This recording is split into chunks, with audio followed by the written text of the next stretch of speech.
What's up, ladies and gentlemen? Wolfcryer here, and today I want to talk about the emergence of a brand new Tempest Rush build. And this is using the Sunwuko's version of Tempest Rush, and it's all thanks to this brand new legendary affix on the Khim Lao, which allows your Tempest Rush to activate Cyclone Strike and increase the damage of your Tempest Rush by up to 600%. This new legendary affix was added to the game, I think, to help out with the new Patterns of Justice set, which I will still be doing a video on that build, but this has really bumped up the damage for Tempest Rush with that Sunwuko set, especially since you are now gaining up to 13 stacks of Sweeping Wind, which is going to increase your damage quite substantially. The changes to Vengeful Wind allows your Sweeping Wind to gain 10 additional stacks. The old Vengeful Wind allowed you 6 or 7 additional, which got you up to 10 stacks of Sweeping Wind, where with this weapon, now you get 13 stacks, which is going to increase your damage like ridiculously, thanks to the 6-piece set bonus of the Sunwuko set. Now, with the Sunwuko set, you get 50% damage reduction as long as you are keeping that Sweeping Wind active. But for the 6-piece set bonus, you gain 1,500% increased damage for Wave of Light, Tempest Rush, and Lashing Tail Kick. Those other two builds are also going to be very viable in Season 19 because of this new Vengeful Wind.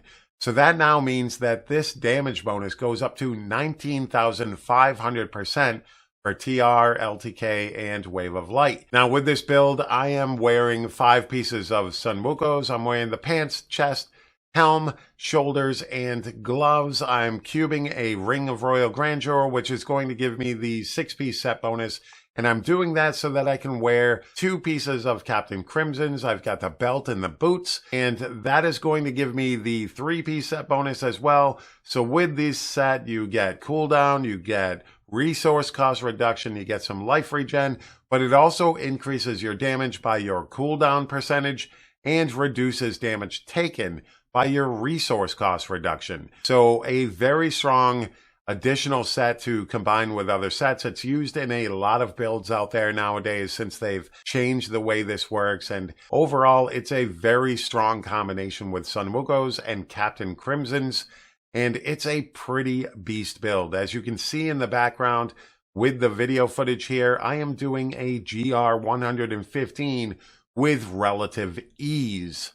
I've already completed a GR 118, and I know that this build can do a GR 125 plus, probably closer to GR 130, maybe even further with that Pandemonium buff active in Season 19. I am combining these 2 sets and these 2 weapons with a Caesar's Memento Bracers, which is going to increase the damage of my Tempest Rush by up to 800% every time I hit an enemy with stun, freeze, or blind. And we don't actually have to have the blind on our bar because we are using Cyclone Strike in order to accomplish this. And it's pretty much done on its own. We don't have to actually physically cast anything to get this damage bonus now, which is pretty amazing. With that, I'm also wearing a Flavor of Time. This is going to allow pylon effects to last twice as long, which is pretty crazy. It's very, very useful. Now, you can use a Sunwuko's amulet and switch off your shoulders for Mantle of Channeling or something like that, but I definitely prefer Flavor of Time. You could also use Squirt's Necklace, but it's kind of hard keeping that damage bonus going, especially since you are in the fray at all times using your Tempest Rush. So keeping that damage mitigation down long enough to build up those Squirt's Necklace stacks and deal that extra damage, I think it's better off having a Flavor of Time. This is going to help you out in rifts, especially when you get to those high-end rifts, when you want that exceptionally long conduit or power pylon or even shield pylon or that channeling pylon. So Flavor of Time is going to come in very handy with this build. For your rings, I am using an Obsidian Ring of the Zodiac, which is going to reduce the cooldown of one of your skills as long as you are utilizing a resource spending attack. And Tempest Rush is a resource spending attack, and you are constantly going to be doing it, so you are always going to be getting this bonus. This is going to allow your Epiphany to come back much faster, which you are using for damage mitigation as well. For the other ring, I am using Convention of Elements. Now this is going to rotate through all of the elements available to the monk, and as it does, it's going to increase the damage of skills utilizing that element by up to 200%. And you are going to use this quite a bit, especially when it rolls over to the cold rotation. And that's when you are going to be dealing the majority of your damage. And this build is going to pop things. It's pretty crazy. We are using the Flurry rune on your Tempest Rush, and it just deals a massive amount of damage very quickly. For your gems, we are using Bane of the Trapped. We are using a Taeguk. And we are using Bane of the Stricken. These are pretty much necessary with this build. Taeguk is going to increase your damage as you're channeling. Bane of the Trapped is pretty self-explanatory. Most builds, especially DPS builds, are going to use this gem. It's a very strong gem and really needs to be within this build. Stricken is going to help out with those Rift Guardians, so very good to have that, especially once you're into higher level GRs. You can probably pop that out for lower end stuff and throw on a Bane of the Powerful, throw on Gogok, something like that if you want, or Wreath of Lightning for some movement speed, anything like that while you're farming. But if you are pushing, you are going to want Stricken in this build. Now in the cube for the weapon slot, we are using Balance, which is going to give us 600% increased damage to our Tempest Rush. And as long as we are hitting 3 or fewer enemies, our critical hit chance with this is going to be 100%. In the armor slot, we are using Lefebvre's Soliloquy, which is going to give us a 50% damage reduction pretty much all the time, because we are constantly casting Cyclone Strike while we are performing our Tempest Rush. And then in the jewelry slot, we are running Ring of Royal Grandeur. That's what's going to allow us to gain that 6-piece set bonus for Sunwukos and the 3-piece set bonus for Captain Crimson's. As you can see on my gear, I'm using diamonds for the gems in the 2 armor slots, and I am using a topaz in the helm to reduce the resource costs of Tempest Rush. This is a resource-heavy build, but with the skills and the topaz and getting a little bit of resource cost reduction on some items, you will be able to bring that down a little bit and sustain yourself very well within the Rift. Primary stats with this build, I would think critical hit chance, critical hit damage, you're looking for cooldown, and you are looking for resource cost reduction just to help out with that Captain Crimson's. Attack speed is also not bad, and you want to have some Vite and Dex, obviously. But it's a pretty straightforward monk build. For your skills, we are using Epiphany Desert Shroud, which is going to give you a damage reduction, a 50% damage reduction whenever it's active. It's also going to help regenerate that spirit that you need for casting your Tempest Rush. And it is pretty much up all the time thanks to the cooldown that we have and that Obsidian Ring. That Obsidian Ring is going to bring this back quite a bit because most of the other skills on our bar we are not casting. So the only thing that Obsidian Ring can trigger is your Epiphany cooldown. So that's going to be up pretty much all the time. The next thing we are looking at is Cyclone Strike Wall of Wind.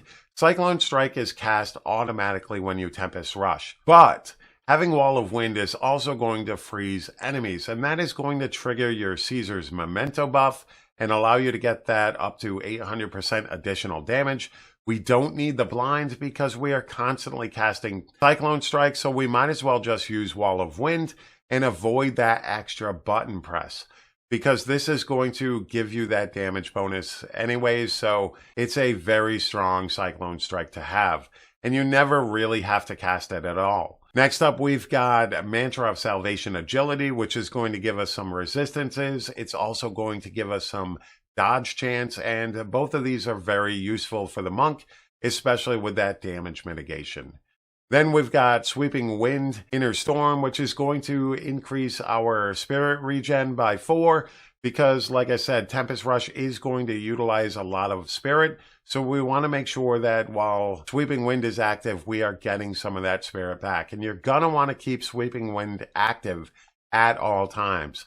Keep that stack of 13 stacks of Sweeping Wind, and you are going to be dealing a ton of damage. Now, as long as you are hitting with Tempest Rush, this is going to stay active. But should you run into a problem where you have to walk a little bit further and try to get to a mob, don't be afraid to press this button. We are not using the belt that allows us to refresh those stacks, so you want to make sure that you are keeping this up at all time.